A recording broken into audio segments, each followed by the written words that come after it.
Evil dead burn ഈ cinema ഞാൻ ശനിയാഴ്ചയോ ഞായറാഴ്ച എന്തോ കണ്ടു. തൊട്ടടുത്ത ദിവസം എനിക്കൊരു യാത്ര ഉണ്ടായിരുന്നു. അപ്പോൾ SSDയിൽ തന്നെ ഫയൽ ഞാൻ സേവ് ചെയ്തു. എഡിറ്റ് ചെയ്തിട്ടുണ്ടായിരുന്നില്ല. SSD ഞാൻ അറിയാതെ ഫോർമാറ്റ് ചെയ്ത് പോയി. റിക്കവർ ചെയ്തെടുക്കാൻ പറ്റിയില്ല. അപ്പോൾ രണ്ടാമത് ഷൂട്ട് ചെയ്യുന്ന റിവ്യൂ ആണിത്. സിനിമ കണ്ടിട്ട് ഇപ്പോൾ ഇത്രയും ദിവസങ്ങൾ കഴിഞ്ഞു.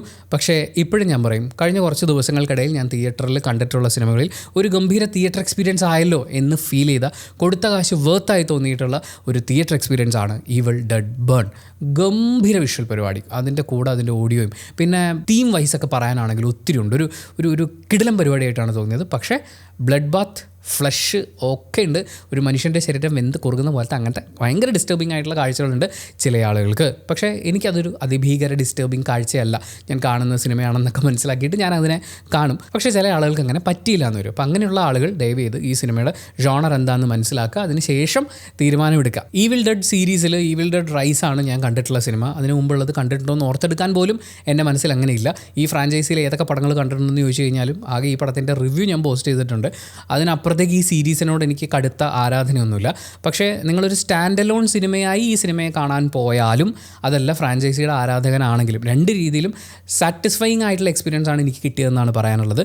കാരണം ഞാൻ ഈ സിനിമ കാണുമ്പോൾ ഇതിൻ്റെ പ്രീവിയസ് പാർട്സ് ഒന്നും എൻ്റെ മനസ്സിലില്ല, ചുമ്മാ പോയി കണ്ടതാണ്. പക്ഷേ ആസ് എ സിംഗിൾ മൂവി ഇതെനിക്ക് ഭയങ്കര സാറ്റിസ്ഫാക്ഷൻ തോന്നും. വീണ്ടും ഓർമ്മിക്കുന്നു, കുട്ടികൾക്കും രക്തം കണ്ട തലകറങ്ങുന്നവർക്കുള്ള പടമല്ലത്. ആൻഡ് പോസിറ്റീവ്സിലേക്ക് കടക്കുമ്പോൾ വിഷ്വൽ പരിപാടികൾ, അത് നേരത്തെ നമ്മൾ പറഞ്ഞ ഈ ബ്ലഡ് ഷെഡ് പരിപാടികളെല്ലാം അതൊക്കെ അതിൻ്റെ മാക്സിമം ഒറിജിനാലിറ്റിയിൽ കൊണ്ടുവരാൻ വേണ്ടിയിട്ട്, അത് കാണുമ്പോൾ നമുക്ക് ഉണ്ടാവേണ്ടുന്ന എല്ലാ അസ്വസ്ഥതകളും നമ്മളിൽ ജനിപ്പിക്കാൻ വേണ്ടിയിട്ടുള്ള കഠിന ശ്രമമുണ്ട്. അതൊരു പരിധി വരെ വിജയിച്ചിട്ടുണ്ട്.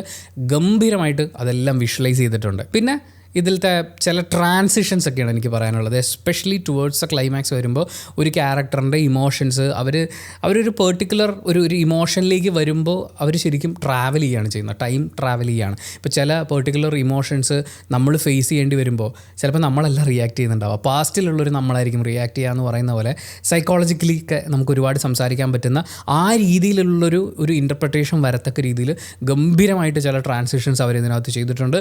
അത് കിഡിലോസ്കി എന്നാണ് പറയാനുള്ളത്. കാരണം ആ സീൻ വന്നപ്പോൾ ഞാനിങ്ങനെ എൻ്റെ മോനെ ഇതൊക്കെ വിഷ്വലൈസ് ചെയ്യാൻ പറ്റുമോ ഇങ്ങനെ എന്ന് നമുക്ക് തോന്നുന്ന പോലെ അത്രയും ഗംഭീരമായിട്ട് അവർ ചെയ്തിട്ടുണ്ട്. അതിന് ആ ഹൊറർ എലമെൻറ്റ് കീപ്പ് ചെയ്യുക, ചോരയും ഇറച്ചിയും പിന്നെ പുറകിൽ നിന്ന് വന്ന് പേടിപ്പിക്കുക, പെട്ടെന്ന് സൗണ്ട് ഉണ്ടാക്കി പേടിപ്പിക്കുക, ഇതൊക്കെയാണ് സ്ഥിരം പാറ്റേൺ എന്ന് പറയുന്നത്. പക്ഷേ ഇവിടെ അതിനേക്കാൾ കൂടുതൽ ആ ഹൊറർ എലമെൻറ്റിനെ കീപ്പ് ചെയ്ത് പോകാൻ ഇവർക്ക് പറ്റുന്നുണ്ട്. എന്ന് വെച്ചാൽ ഡിസ്റ്റർബിങ് കാഴ്ചകൾ കാണിച്ചോ ഞെട്ടിച്ചോ എന്നുള്ളതിനപ്പുറത്തേക്ക് നമ്മുടെ ഉള്ളിൽ ആ ഹൊറർ ക്രിയേറ്റ് ചെയ്യാൻ സിനിമയ്ക്ക് പറ്റുന്നുണ്ട്. പിന്നെ ഹൊറർ വിത്ത് ഇമോഷൻ എന്നാണ് എനിക്കതിന് പറയാനുള്ളത്. ഈ സിനിമയിൽ അവരൊരു വളരെ ഇൻറ്റൻസ് ഇമോഷണൽ സിറ്റുവേഷൻ കൈകാര്യം ചെയ്യുന്നുണ്ട്. അതാണോ ഇവിടെ ശരിക്കും ഹൊറർ ഉണ്ടാക്കുന്നതെന്നാണ് എനിക്ക് തോന്നിയത്. And sounding it's so good എന്നാണ് പറയാനുള്ളത്. ആ സ്കോറൊക്കെ ഇങ്ങനെ എലിവേറ്റ് ചെയ്ത് പോകുന്നത്, പിന്നെ ആ ക്യാരക്ടറിനോട് ചേർന്ന് നിൽക്കുന്ന ആ ഒരു മ്യൂസിക്കൽ പരിപാടിയൊക്കെ ഉണ്ട്. അത് നിങ്ങൾ തിയേറ്ററിൽ എക്സ്പീരിയൻസ് ചെയ്യൂ. പിന്നെ പറയേണ്ടത് പെർഫോമൻസസ് ആണ്. എല്ലാവരും സാധാരണ ഇങ്ങനെയുള്ള സിനിമകളിൽ ഒന്നോ രണ്ടോ ആൾക്കാരായിരിക്കും നല്ല പെർഫോമൻസ് ഉണ്ടാവുക, അല്ലെങ്കിൽ ചിലപ്പോൾ ഒരാളായിരിക്കും ഉണ്ടാവുക. ബാക്കി പലരിലും നമുക്ക് ചില സാധനങ്ങൾ കിട്ടും. പക്ഷേ ഇതങ്ങനെയല്ല. ഇതിൽ എല്ലാവരും ഗംഭീര പ്രകടനമായിരുന്നു. അതിൽ ഏറ്റവും ഇമ്പോർട്ടൻ്റ് ആയിട്ട് ഏറ്റവും അവസാനം അവശേഷിക്കുന്ന ക്യാരക്ടർ അതാരാണെന്നുള്ളത് നിങ്ങൾ തിയേറ്ററിൽ സിനിമ കണ്ട് മനസ്സിലാക്കിയാൽ മതി. പക്ഷേ ആ അവസാനിക്കുന്ന ക്യാരക്ടർ അവർ എന്തൊരു പെർഫോമൻസ് ആണ് കൊടുത്തതെന്ന് പറയാം. എന്തൊരു പെർഫോമൻസ്. അതിൽ ചില ഡയലോഗൊക്കെ പറയുന്ന സമയത്ത് ലവ് ഇസ് നോട്ട് ഇനഫ് എന്ന് അവർ പറയുമ്പോൾ, അല്ലെങ്കിൽ ഇതെല്ലാം ആരാണ് ചെയ്തെന്ന് ചോദിക്കുമ്പോൾ എൻ്റെ ഹസ്ബൻഡ് എന്നൊക്കെ അവർ പറയുമ്പോൾ അവർ കൊടുക്കുന്നൊരു ഫേസ് ഉണ്ട്. ആ സാധനം അയ്യോ എല്ലാവരും ഗംഭീരമായിട്ട് ചെയ്തു. അതിലെനിക്ക് ഏറ്റവും കൂടുതൽ എടുത്ത് പറയാനുള്ളത്, ഒരു പക്ഷേ ഏറ്റവും കൂടുതൽ ഇൻറ്റൻസ് ആയിട്ട് ഈ സാധനം ക്യാരി ചെയ്യുന്ന ഒരു ക്യാരക്ടറായിട്ട് വരുന്നത്. കാരണം ബാക്കിയുള്ളവരും അവരുടെ ഇമോഷൻസിൻ്റെ ഇൻറ്റൻസ് സ്റ്റേറ്റ് കാണിക്കുന്നുണ്ട്. പക്ഷേ അവർക്കൊരു സാധാരണ മനുഷ്യൻ ബിഹേവ് ചെയ്യുന്നതിന് അപ്പുറത്തേക്ക് പലതും ചെയ്യാനുള്ള സ്കോപ്പുണ്ട്. പക്ഷേ ഇവർക്ക് മാത്രം അങ്ങനെ നിന്നേ പറ്റൂ. അങ്ങനെ നിന്നുകൊണ്ട് അവർ ആ ഒരു ഇൻറ്റൻസ് ഇമോഷൻ എക്സ്പ്രസ് ചെയ്യുന്നു എന്നുള്ളത് അത് വേറെ ലെവൽ പരിപാടിയാണ്. ആൻഡ് ഈ സിനിമയുടെ തീം റിലേഷൻഷിപ്സ്. കാരണം ഈ സ്നേഹം മാത്രം മതി ഒരു റിലേഷൻഷിപ്പിൽ എന്നൊക്കെ പലരും പറയും. പക്ഷേ സ്നേഹം മാത്രം പോരാ. അങ്ങനെ സ്നേഹമുണ്ടെന്ന് വിശ്വസിച്ച്, അല്ലെങ്കിൽ എനിക്കങ്ങോട്ട് ഭയങ്കര സ്നേഹമുണ്ടല്ലോ എന്ന് മാത്രം വിശ്വസിച്ച് പല റിലേഷൻഷിപ്പുകളിലും വളരെ ടോക്സിക് ആയിട്ടുള്ള അതിഭീകരമായിട്ടുള്ള സിറ്റുവേഷൻസിലും കടിച്ചു തൂങ്ങുന്ന കുറേ ആളുകളുണ്ട്. ആ ആളുകൾ ആക്ച്വലി ഈ സിനിമ കണ്ടാൽ, പക്ഷേ ഓൾറെഡി ട്രോമാറ്റിക് ആയിട്ടിരിക്കുന്ന ആളുകൾ ഇത്രയും ട്രോമാറ്റിക് ആയിട്ടുള്ള ഇവൻറ്റ്സ് കാണിക്കുന്ന ഒരു പടം കണ്ടു കഴിഞ്ഞാൽ എങ്ങനെയാവുമെന്ന് എനിക്കറിയില്ല. പക്ഷേ ഇവിടെ ഒരു കുടുംബം അവിടുത്തെ ഒരു പയ്യൻ, അവൻ വളർന്ന സാഹചര്യമൊക്കെ കൊണ്ട് അവനിലുണ്ടാവുന്ന കുറേ ട്രേറ്റ്സ് ഉണ്ട്. അവൻ കല്യാണം കഴിക്കുന്ന പെൺകുട്ടി, അവൾ അനുഭവിക്കേണ്ടി വരുന്ന കാര്യങ്ങൾ. ആക്ച്വലി ഈ സിനിമ എന്താണെന്ന് വെച്ചാൽ ഇതിലെ എല്ലാ ക്യാരക്ടേഴ്സും അവരുടെ ഇമോഷൻസ് അതിൻ്റെ പീക്കിൽ എക്സ്പ്രസ് ചെയ്യുന്നു. അതായത് ഇവരൊക്കെയും മറ്റേ പ്രേതമായി മാറുന്നു അല്ലെങ്കിൽ ഈവിളായി മാറുന്നു എന്ന് പറയുന്നതിനും അപ്പുറത്തേക്ക് ഇവരെല്ലാവരും ഈ ക്യാരക്ടേഴ്സിൻ്റെ തന്നെ ഇമോഷൻസിൻ്റെ എക്സ്ട്രീം കാണിക്കുന്നു എന്ന രീതിയിലും നമുക്ക് ഈ സിനിമ കാണാം.